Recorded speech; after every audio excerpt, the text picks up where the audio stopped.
Bonsoir. Le Sénat est au complet. 30 sénateurs nommés par le président de la République rejoignent les 70 élus à l'issue du scrutin du 25 mars dernier. Très attendu maintenant, la session de plein droit le 24 avril prochain qui verra l'élection d'un nouveau bureau de la Chambre haute du Parlement avec à sa tête un président, poste tenu jusqu'ici par Marcel Niat Ndjifendi, reconduit parmi les 30 par le chef de l'État.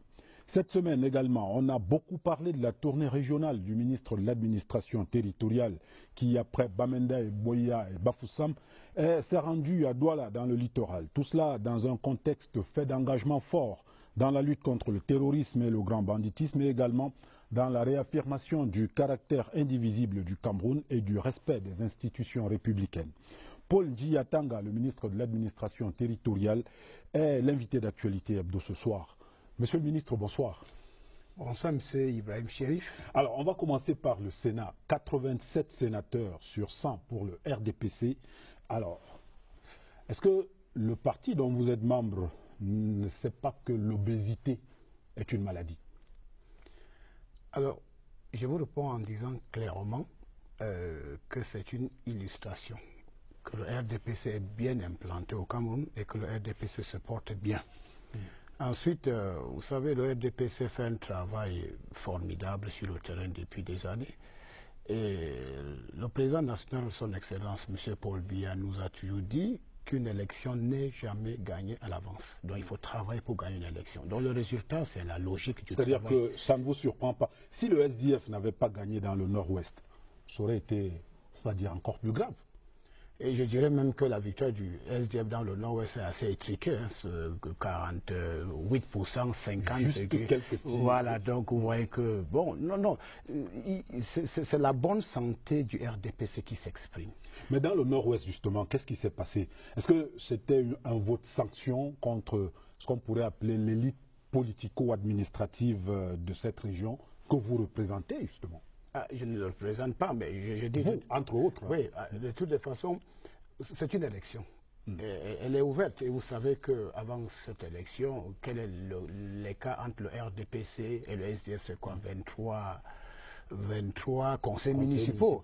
Vous savez, à la veille de ces élections, il y a des gens qui ont envoyé les messages de menace, comme d'habitude, les terroristes, en disant que si ceux qui vont aller voter, ils sont ciblés, et puis on va les assassiner. Bon, il y en a qui n'ont pas pu se déplacer, mais car cela ne tient globalement. Bon, par exemple, mais il y en a qui disent également que c'est parce que simplement le SDF est majoritaire dans cette région-là. Je ne crois pas tout à fait parce que selon les statistiques officielles, de toutes les façons, le RDPC a plus de mairies dans le Nord-Ouest que le SDF. Et puis, quand vous regardez les statistiques des conseils municipaux, le RDPC, comme je disais, a 527 conseils municipaux. Le SDF en avait, je crois, 502 ou 503. Donc, alors, si les conseils municipaux du RDPC s'étaient déplacés pour aller voter. Bon, je crois que la donne. Malgré tout cela, je crois quand même que c'était assez serré. Donc c'est une démocratie et de toute façon dans le département de la Mézam, où j'ai coordonné, il y a 91 conseils municipaux, il y a eu 99 votants. Donc vous voyez que... Vous avez piqué des électeurs au niveau du SDF. Tout à fait. Comme ils l'ont fait dans d'autres départements. Dans d'autres départements, voilà, nous avons gagné dans le département de la Momo, mais nous on a perdu par exemple 19 conseils municipaux. Nous avons gagné dans le Gorkitundia, nous avons perdu 9. Bon, la somme des voix perdues... On est en pleine démocratie. On est en pleine démocratie. Mais il y a un autre problème, si l'on peut dire. Cette élection, les sénatoriales se déroulent, on est dans un contexte dit de crise anglophone et ça se lit dans les journaux depuis que justement, notamment la liste des 30 sénateurs a été publiée. Les anglophones vous disent, nous ne voulons pas de la présidence du Sénat. Comment vous interprétez ça? Je ne peux pas faire de commentaires parce qu'il ne nous appartient pas de prendre cette décision ou de commenter sur un domaine qui ne regarde que le chef de l'État. Il faudrait que les gens soient sérieux. Vous savez, le chef de l'État a été élu par le peuple camerounais souverain maître de son destin. Et le chef de l'État a le pouvoir régalien. il décide de manière discrétionnaire. Donc, c'est le chef de l'État qui décide de qui va occuper quel poste. On ne peut pas présager, on ne peut pas même émettre des avis sur un domaine qui ne regarde que le chef de l'État. Donc, vraiment, je crois qu'il faudrait il faut élever le débat. Nous sommes des intellectuels. Le chef de l'État a été élu par un peuple. C'est le chef de l'État qui définit la politique de la nation. Il faut que cela soit clair. Et c'est le chef de l'État qui décide de comment il va donner des orientations politiques. Donc, le débat sur la nomination d'un président du Sénat dépend du chef de l'État, du bon vouloir du chef de l'État. Et il serait malsain que les gens en fassent des commentaires. Nous parlerons des postes tout à l'heure, Monsieur le ministre. Monsieur Paul Ndiatanga, ministre de l'Administration territoriale, merci donc de votre disponibilité et merci de vous prêter ainsi à nos questions. Nous parlerons de la crise anglophone, nous parlerons également de la vie et de la sécurité dans nos régions, nous parlerons du contrôle des armes à feu, entre autres dans cette émission. Actualité hebdo, sons et images de la semaine qui s'achève, le Sénat et les 100 sénateurs. La Chambre haute du Parlement est au complet avec la nomination des 30 sénateurs par le président de la République. Le ministre de l'Administration territoriale sur le terrain, en même temps qu'il ferme des armureries dans certaines régions du pays. Et puis la deuxième convention du MRC, le mouvement pour la renaissance du Cameroun, qui s'est tenue ce week-end à Yaoundé. Maurice Kamto, candidat du MRC à l'élection présidentielle prochaine. Madame, Messieurs, merci de votre fidélité à Actualité Hebdo. Notre invité ce soir, Paul Atangandji, ministre de l'Administration territoriale. A tout de suite.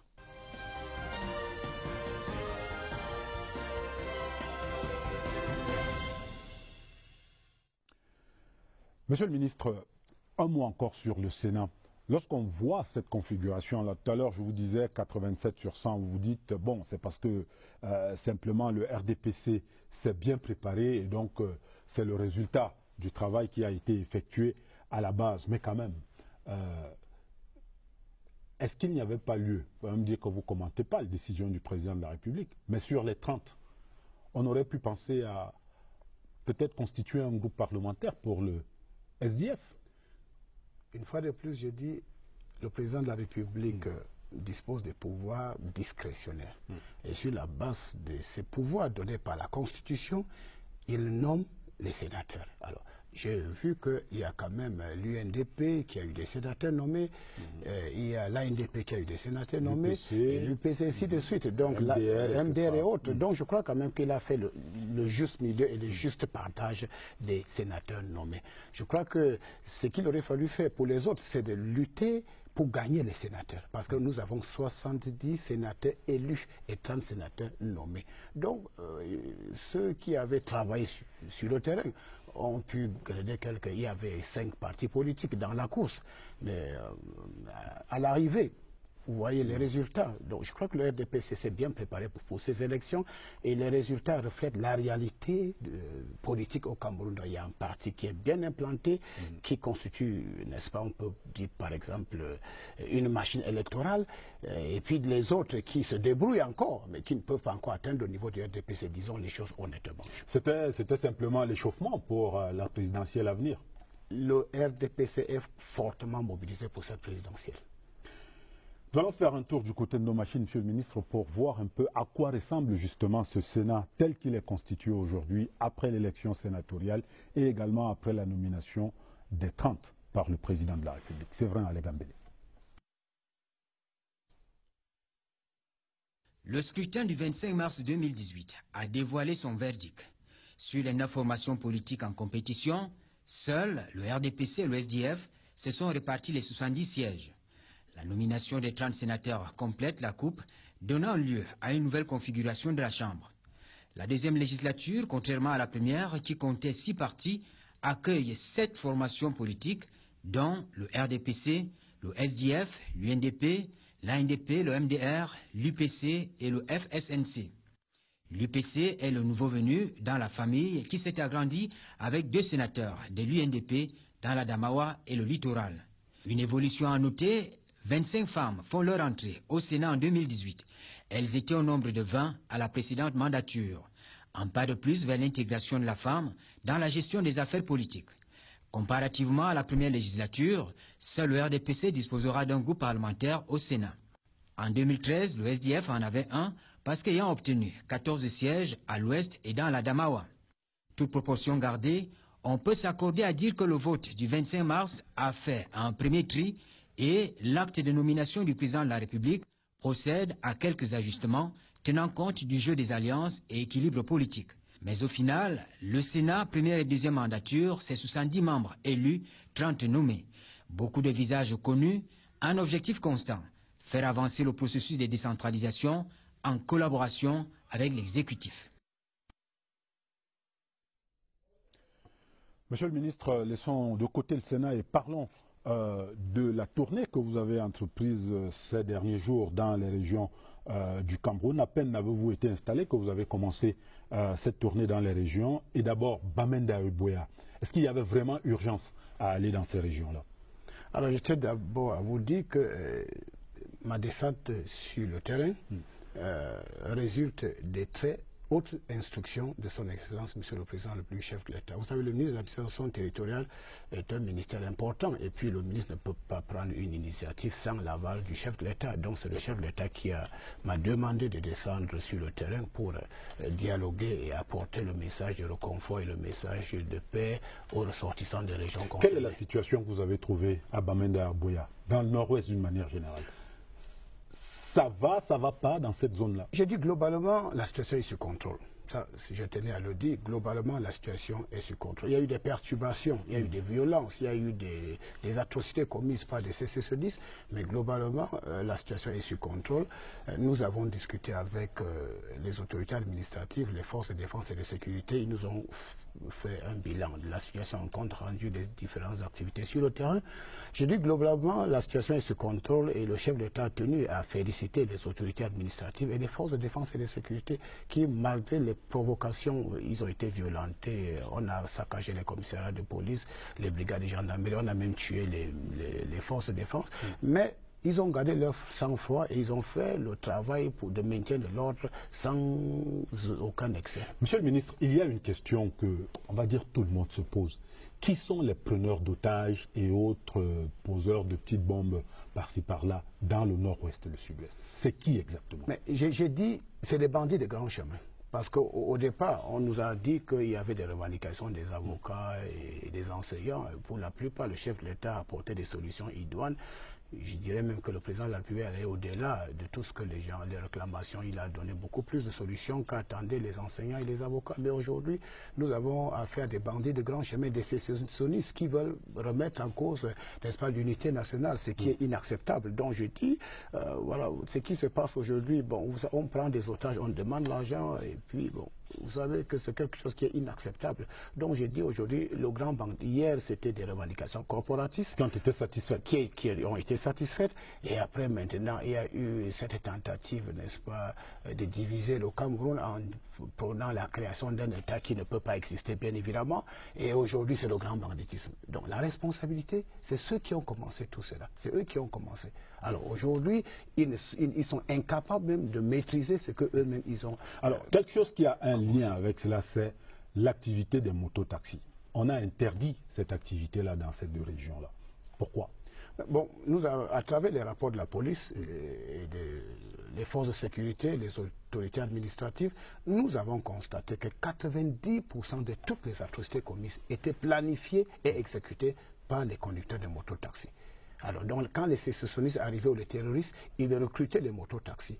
Et puis, ces conducteurs-là vont quelque part, dizaines, vingtaines, pour saccager soit un commissariat de police, soit brûler une école, soit brûler les centres de santé, soit brûler des collèges. Et puis, quand on a vu comme ça, on a donc dit qu'il fallait d'abord interdire dans certaines localités pour mettre de l'ordre dans la profession. Alors, il y a quand même un paradoxe, monsieur le ministre. Vous arrivez, vous offrez des casques à certaines associations de mototaximens, vous arrivez avec ce qu'on pourrait appeler l'arbre de la paix pour prôner le dialogue, si l'on ose dire, et au sortir, on prend la décision d'interdire cette activité-là. Quelle est la cohérence de tout cela? Mais c'est extrêmement cohérent. L'arbre de la paix, donc, le chef de l'État m'a dépêché. Il m'a dit, allez discuter. Parce que c'est ça le dialogue. On discute avec les institutions, on discute avec ceux qui ont un mandat, ceux qui peuvent parler au nom des citoyens.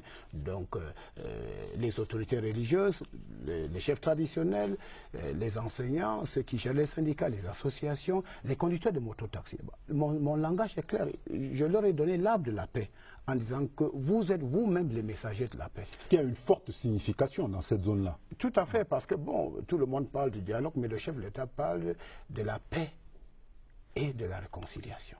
Et le chef de l'État va plus loin en disant qu'on ne peut pas construire dans le désordre. D'ailleurs, le désordre ne profite à personne. Donc il était question de sensibiliser les gens en leur disant que ceux qui brûlent, qui incendient les commissariats de police, qui brûlent les écoles, qui violent les filles, qui poignardent les gens, qui tuent les militaires, ce sont nos enfants, ce sont nos frères, ils ne viennent pas de Jupiter, encore moins de Mars, ni de Saturne ou de Mercure. Ils vivent avec nous. Donc chacun a la responsabilité d'éduquer, n'est-ce pas, ses frères. Donc il fallait donc passer ce message en leur disant ceux qui sont en blouse doivent quitter pour rentrer dans la République. Parce que tôt ou tard, ils feront face à la justice. Et vous savez, la justice fera tout son travail. Donc nous leur disons, si vous avez des doléances, d'ailleurs le chef de l'État l'a si bien dit, le président Paul Biya a dit, vous n'avez pas besoin de prendre le chemin du maquis pour exprimer vos doléances, ou vos pensées ou vos opinions. Donc le Cameroun, c'est un pays démocratique, et d'ailleurs le chef de l'État a souvent dit que le processus démocratique est irréversible. C'est ce que le chef de l'État lui-même dit. Alors ça veut dire qu'il y a de la liberté, mais il faut en faire bon usage. On ne peut pas, au nom de la liberté, poser des actes répréhensibles. Donc il fallait éduquer les gens. Voilà pourquoi j'ai rencontré les conducteurs de mototaxi, Ibrahim. Qu'est-ce qui se passe? Il travaille sur la base d'un décret du Premier ministre. Mais ce décret n'est pas respecté. Le décret dit qu'il faut vous faire identifier. Ensuite, la moto doit être immatriculée. Ensuite, la moto doit travailler géographiquement. Dans un périple donné. Exactement. Mais ce n'est pas respecté. Mais néanmoins, le chef d'État demande, il faut de la pédagogie. Donc, il faut éduquer les gens en leur disant que, bon, voilà ce que vous devez faire. Il y a un décret du Premier ministre qui doit être respecté. Donc, on est ce qu'on appelle, ça c'est la période de la sensibilisation. Et on doit éduquer les gens. Et d'ailleurs, les conducteurs nous ont dit que d'ailleurs, nous vous disons merci, et ils disent que bon, tout n'est pas mauvais, qu'on va extirper de nos rangs ceux qui commettent des atrocités. Ils ont fait cette promesse formelle, et depuis 2 semaines, nous voyons ce qui se passe. Nous avons récupéré les armes, on a récupéré les caches d'explosifs grâce à l'aide des conducteurs de mototaxi. Est-ce que cela veut dire que dans les semaines ou les jours qui suivent, on va lever l'interdit? De toute façon, les gouverneurs et les préfets territorialement compétents ils aviseront. Ils vont faire une évaluation de la situation. Et c'est sur la base des recommandations des gouverneurs, des préfets, des sous-préfets que nous verrons si on peut lever les interdictions là où nous avons interdit ces activités. Donc voilà, nous travaillons sur la base des rapports, mais faits par les autorités administratives. Monsieur le ministre, vous allez donc dans le nord-ouest, le sud-ouest, vous rencontrez les autorités traditionnelles et puis les autres corps constitués, si l'on ose dire, de ces régions-là. Et vous dites dialogue, dialogue. Alors, on dialogue avec qui? Simplement ces autorités traditionnelles, ces responsables syndicaux et autres? Mais de toute façon, le chef de l'État dit en fin d'année qu'on va dialoguer, mais dans un cadre institutionnel. Et puis le Premier ministre, chef du gouvernement, avait déjà commencé ce dialogue. Et le Premier ministre était à Bamenda. Je crois qu'il a longuement reçu les syndicats, des enseignants, des mototaxis, des religieux, les chefs traditionnels, et chacun a donné une idée, chacun a donné des propositions. Et le Premier ministre, quand il est venu, il a fait un rapport au chef de l'État. Et c'est sur la base de ces rapports du Premier ministre que le chef de l'État a pris d'importantes décisions, n'est-ce pas, pour apporter des solutions. Vous voyez, par exemple, le code OHADA, le traité a été traduit en anglais. On a créé, n'est-ce pas, une section à la Cour suprême, et puis c'est un magistrat anglophone qui a été nommé. Ça fait partie des revendications. On a recruté plus de 1000 enseignants. Bon, vous voyez, ça fait partie des doléances présentées. Donc quand les doléances sont légitimes, quand elles sont fondées, généralement, je crois que le chef de l'État... Bon, Monsieur le ministre, comment vous comprenez ou vous expliquez ce que d'aucuns appellent le dialogue inclusif? Alors, le dialogue inclusif, c'est un mot, à mon avis, qui n'a pas de sens. Il y a un dialogue dans un cadre institutionnel. C'est ça que j'ai apporté comme message. Et je dis que, bon, quand on parle de dialogue inclusif, je ne sais pas si on fait allusion à la table ronde, ou je ne sais pas si les gens vont se retrouver dans une salle. Non, il ne s'agit pas de cela. Le dialogue, c'est discuter avec ceux qui ont un mandat, ceux qui peuvent discuter, ceux qui peuvent valablement faire des propositions. Et c'est ça, les chefs traditionnels. Il y a les évêques, les pasteurs qui ont des écoles, et puis il y a des députés, il y a les autorités religieuses, il y a des sénateurs, il y a les hommes politiques. Donc le dialogue, il est ouvert. Moi, je suis Minat, vous venez aujourd'hui, vous faites des propositions. Moi, je fais des analyses et je transmets vos propositions au chef Donc, d'État qui vous en ne décide. parlez pas aux sécessionnistes, comme on les appelle. On ne peut pas parler à ceux qui veulent remettre en cause l'autorité de l'État. On ne peut pas parler à ceux qui brisent, qui ont tenté de briser l'unité nationale. On leur dit qu'ils n'auront jamais les moyens de combattre un État. Ils ne peuvent pas le faire, c'est pas possible. Donc, sachez, M. Ibrahim Chérif, il y a un an, bon, les évêques, les pasteurs, les hommes politiques ont demandé au chef d'État, Monsieur le Président de la République, bon, il faut libérer les gens qui ont été interpellés, la paix va revenir, la situation va trouver une solution. Ces personnes-là ont été libérées. Le chef d'État, ils ont été libérés. Et puis les gouverneurs des régions ont été chargés même d'accueillir ces personnes libérées. Et ces personnes ont été remises à leur famille. Mais qu'est-ce qu'on a trouvé après? Mais ces mêmes personnes, le 1er octobre, étaient dans la rue en train de brandir les drapeaux d'un pays qui n'existe pas. Et ils ont vandalisé les commissariats, ils ont brûlé les brigades des gens, ils ont poignardé, on parle d'environ 75 filles poignardées sur le chemin de l'école, les enfants poignardés. Il y a eu plus de 114 cas de viol où les sécessionnistes sont entrés dans les écoles. Ils ont trouvé des filles en tenue. Ces filles ont été violées. Il y a les éléments des forces de défense qui ont été brutalement assassinés dans leur poste de travail. Alors, comment peut-on discuter avec ça? Ce n'est pas possible. Vraiment, nous sommes dans un état de droit. Et le chef de l'État, quand le président de la République recevait la secrétaire générale de Commonwealth, il a clairement dit qu'en tant que garant de la Constitution, il a le devoir, n'est-ce pas, de rétablir l'ordre et de punir les coupables. Donc voilà. Et puis, les gens ne vont pas comprendre. J'ai été sur le terrain. Vous croyez, M. Ibrahim, si votre fille avait été poignardée parce qu'elle est en train d'aller à l'école, si votre fille avait été violée parce qu'elle se rend à l'école, vous allez demander que de telles personnes soient libérées? Je crois que non, personne. Et à propos de libération, Monsieur le ministre, il y en a encore quelques-uns qui sont en prison, quelques sécessionnistes qui ont été pris, pour certains au Nigeria, d'autres ici même au Cameroun. Il y en a qui vous disent, à vous, au gouvernement, où sont les preuves de vie? Où sont ces personnes-là?